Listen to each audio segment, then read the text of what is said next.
So I was scrolling through Annie Twitter the other day and I saw a very interesting question pop up. Magician Kid asks, who is the most creative user of their abilities between the big three MCs? So obviously we see Naruto, Luffy, and Ichigo here. And not only are we going to answer this question, but we're going to talk about anime characters overall as well. Well, strictly the MCs. Now, first off, I want to get one thing right out of the way. We are not talking about power scaling. This is how useful are these characters with their abilities? How creative are they with their abilities? Let's start off with the big three. When you look at Ichigo, the first thing that should be going off in your mind is that he's a jack of all trades. Ichigo can literally tap into his Soul Reaper abilities because his father was a Soul Reaper in Ishin. His mother was also a Quincy, so now he has Quincy abilities as well. Did I also forget to mention that he is part Hollow, so he can use Hollow abilities as well, and shout out to Shinji for helping him grow in that department. But Ichigo also can tap into his Fullbringer techniques, because we know that arc happened as well. So Ichigo is Quincy, Fullbringer, Soul Reaper, Hollow. Are we missing anything? I mean, Ichigo literally is the jack of all trades. So when you're talking about creativity with abilities, he should have the highest form of creativity out there. But what do we see on paper? Ichigo's bag is not that deep, y'all. I mean, even if we want to overhype it to its most complex form, you're talking only Getsuga Tensho, Getsuga Jujisho, and what, Mugetsu that he can barely use because that's basically a last resort technique, and some Fullbringer stuff? I mean, come on, Ichigo should have a crazy bag, and he really does not have a crazy bag. You don't see Ichigo breaking out some crazy Kido techniques. Now, does this mean that he can't hang with the greatest characters in the verse? Does this mean that he's not powerful? No. But what this does mean is that you know exactly what you're going to get when you're fighting Ichigo. You know which techniques are coming. It's only a matter of, can you stop them when you're fighting him, because he's that powerful. Most of Ichigo's opponents try to gain an edge on him by surpassing him in a technique that he's not comfortable with, but it really is a fact of he can tap into any power system of any character in Bleach because he has bloodlines and basically everything, or he's learned basically everything. But his bag, his offensive bag, his creativity and battle is very, very limited. So I don't really think Ichigo should be in this conversation. Yes, he does have the ability to interact with Reishi the same way Quincy's do, in a sense. But does this mean Ichigo is breaking out of Volstandish, or is Ichigo doing something crazy that's beyond what Squad Zero was teaching him, which are strictly limited to Soul Reaper techniques? I don't think so. Ichigo's power is here. His creativity with his abilities are down here. So I really think if we're only talking big three anime MCs, I really believe it's strictly a conversation between Naruto and Luffy. Now, when you talk about Luffy's creativity is unreal,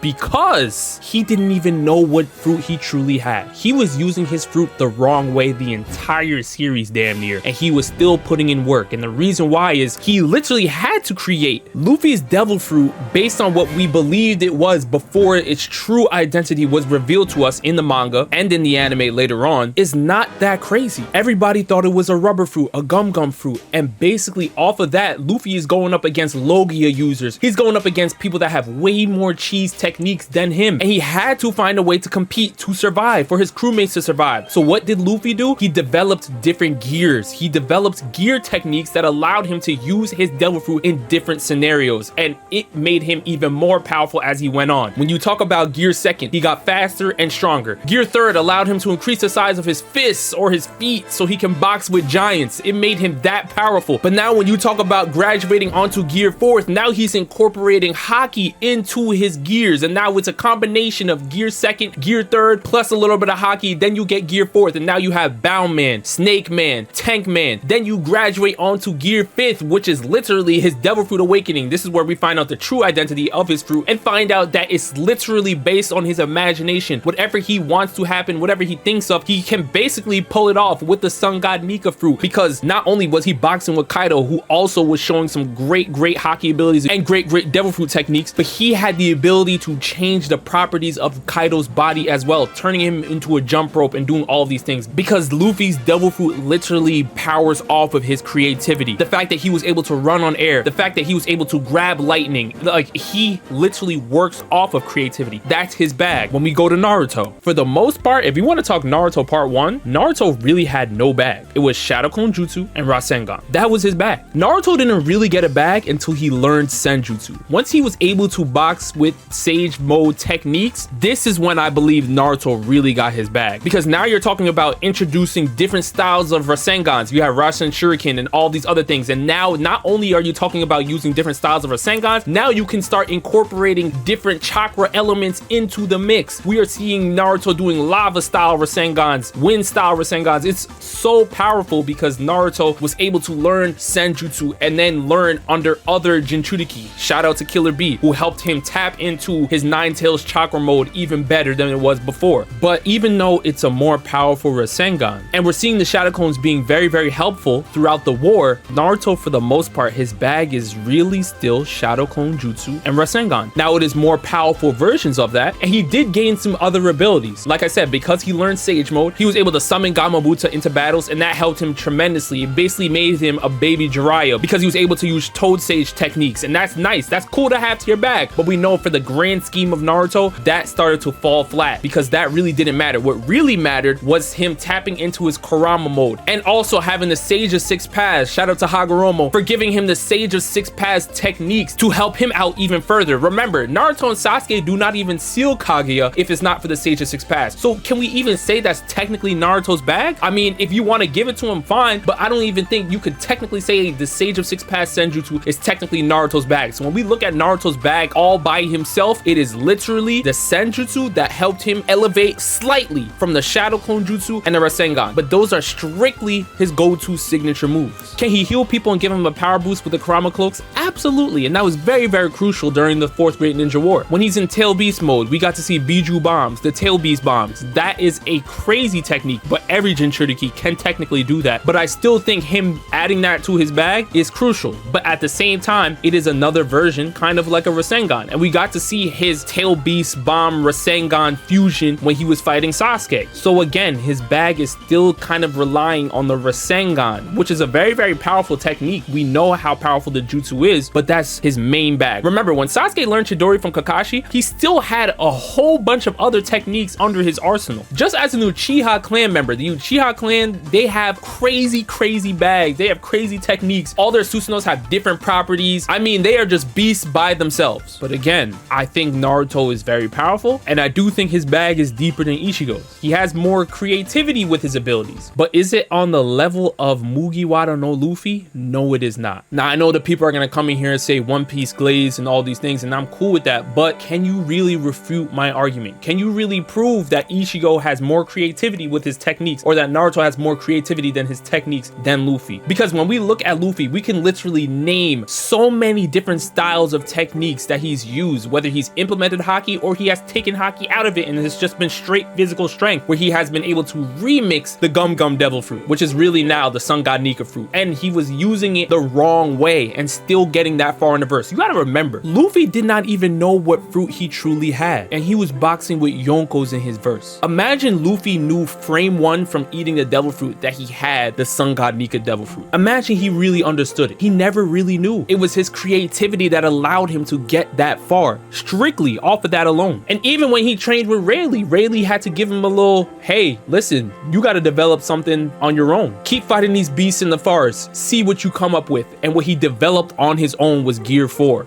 I'm telling y'all, Naruto was training with Kakashi, Yamato, Ichigo had Shinji, he had Zangetsu helping him as well. I mean, Urahara was helping him. I mean, listen, even Naruto and Ichigo had way more help on training than Luffy did. Luffy was developing techniques and different abilities in real time. So for me, I'm going with Monkey D. Luffy, but does that mean I think he's the most creative when he talks about all anime MCs in battle? I think there are a couple people I can think of that are better. The first one that comes to mind is Joseph Joestar from JoJo's Bizarre Adventure. First of all, when you talk about all the JoJos, I think Joseph is the most creative because he had to deal with 2 power systems, not just one. When you talk about JoJo Part 2, he had to learn Hamon, and then when you talk about JoJo Part 3, he had to learn stand abilities. And yes, we get it, Hermit Purple was not that great of a stand, but that's what makes Joseph's creativity that pivotal in the series. Because his stand wasn't really that great, he had to figure out a way to still compete in the verse, as opposed to Jotaro, who I think is the most dominant JoJo of of all time, had Star Platinum, which is literally a direct counter to Dio's The World. So obviously he was gonna be elite in the verse no matter what. But when you're looking at Joseph is coming from a world of Hamon, having to learn stand. His stands aren't even that crazy, and in part 3 he still was crucial. But when you look at Joseph in part 2, guys, Joseph is so clever in battle. His battle with Wamu, insane. And you got to understand, because we love Caesar, right? But once Caesar died, it looked like it was the end of everything. And Joseph was able to continue to be crafty in battle against the Pillarmen. And he had to box against Kars, who's arguably the most broken character in basically most of JoJo's. Not all of JoJo's, but most of JoJo's. Because he literally was the ultimate life form. Kars had the perfect genetics from every single species on Earth, and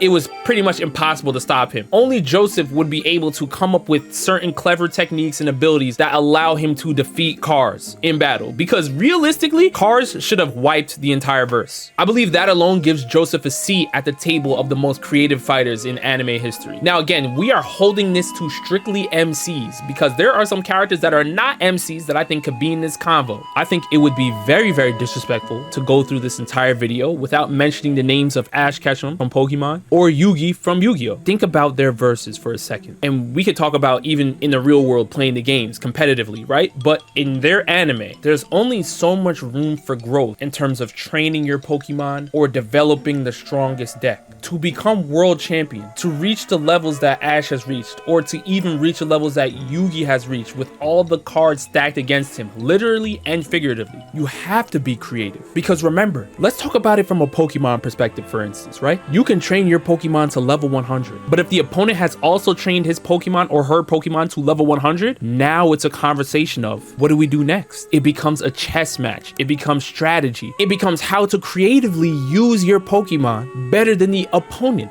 to win, setting up moves for your next move. Ash became a world champion in that type of scenario. Yugi is going up against people that have Egyptian god cards. Life points are on E. Health bar is blinking. And we can credit this a lot to Yami as well, but Yami has been able to pull Yugi out of some wild situations. But again, facing people like that, Seto Kaiba, Blue Eyes White Dragon, Polymerization, you put 3 of them together, you already know what you get. Yugi had to see some cards he never even thought existed, and having his creativity allowed him to persevere in his anime. You gotta give it to Yugi, you have to give it to Ash. I think they need to be here. Another character that I think needs to be here, even over Luffy, is Ueki Kosuke from the Law of Ueki. Now this, I'm not saying for promo. Normally when I mention the Law of Ueki, I'm using it for promo. This is not for promo for Law of Ueki. You could watch this video and not watch Law of Ueki, even though I would love for you to do so. And I still believe Ueki is in the conversation, hands down. Ueki is a character where his ability is literally to turn trash into trees. That's his talent. Now granted, he is a celestial being, but there are also other celestial beings in the series as well that have heavenly techniques. Ueki's entire anime, he's fighting people that have way more broken abilities than him. When you look in Bleach, you see how broken Gremmy was? Anything Gremmy thought, it just happened. There are characters like that in the Law of Ueki. That's something they think of, or they can send a text message to themselves, or they can slow down time and change reality and do all of these things. And Ueki's power is to turn trash into trees. He's completely outmatched in terms of his ability, and he still had to find a way to compete in his verse? Are you kidding me? Ueki Kosuke needs to be in the conversation. But currently, I think the #1 character who's the most creative with their abilities, and this has nothing to do with fighting. This is strictly just talking about their creativity with their abilities. I think hands down, it goes to Yukihiro Soma from Food Wars. When you watch Yukihiro Soma, he's hands down the most creative user of his abilities. And you could detect this early in watching Food Wars, but as you continue to watch it, you get to see how powerful he truly is. Soma is in a school where literally all the cards are stacked against him, and he has to prove he is the best chef when people are cheating in Shokugekis. They are cheating in the Food Wars themselves, in the matches, and he still has to prove he is that much better than the competition. He has to cook foods and learn stuff that he has never cooked in his life. There are people who specialize in spices, specialize in seafood, and Yukihiro Soma has to beat them in Shokugekis that he's not specializing in. He has to beat them literally at their own game. And what comes through that?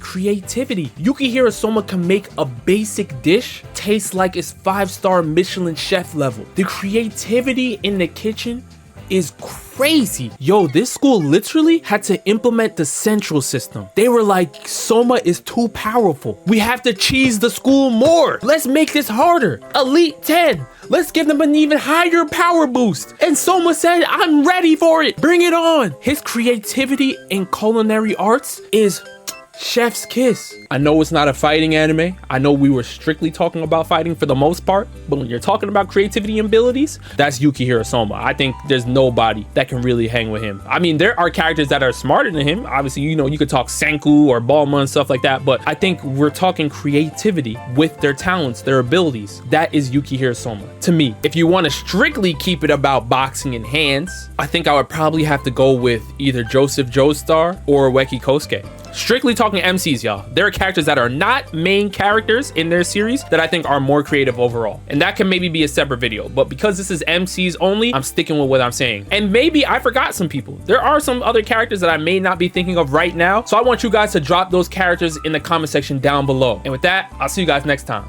Peace.